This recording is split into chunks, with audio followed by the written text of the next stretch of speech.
আপনারা অনেকে আছেন চারতলা বা পাঁচতলা ফাউন্ডেশন দিয়ে 2টি বা 3টি ছাদ করার পর একটি ব্রেক নিয়ে নেন।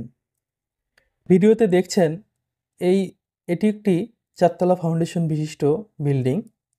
এটি 2টি ছাদ দেওয়া হয়েছে।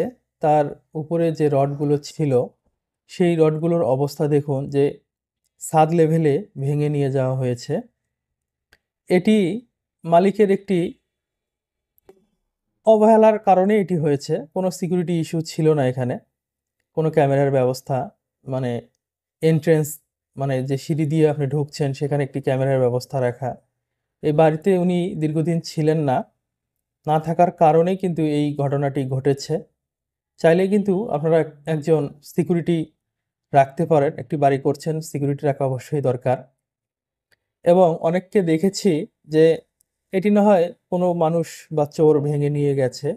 কিন্তু অনেকে আছেন যে বাড়ি করার পর দীর্ঘ কয়েক বছরের ব্রেক নিয়ে নেন।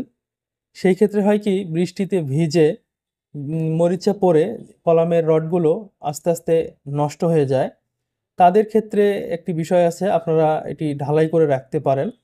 কলামের যে পর্যন্ত রড আছে অত পর্যন্ত ঢালাই না করলেও মোটামুটি ল্যাপিং লেন্থ যেটা আছে যে 3 ফিট বা 3.5 ফিট সেই লেভেল পর্যন্ত যদি আপনারা ঢালাই করে রাখেন তাহলে কিন্তু মোটামুটি রডগুলোকে বাঁচানো যায়। আমি একটি রেফারেন্স ছবি দিয়ে দিচ্ছি, যদি আপনাদের ঢালাই করতে না চান সেই ক্ষেত্রে শর্টকাট একটা ওয়ে আছে, এই রেফারেন্স ছবি থেকে আপনারা দেখে নিতে পারেন।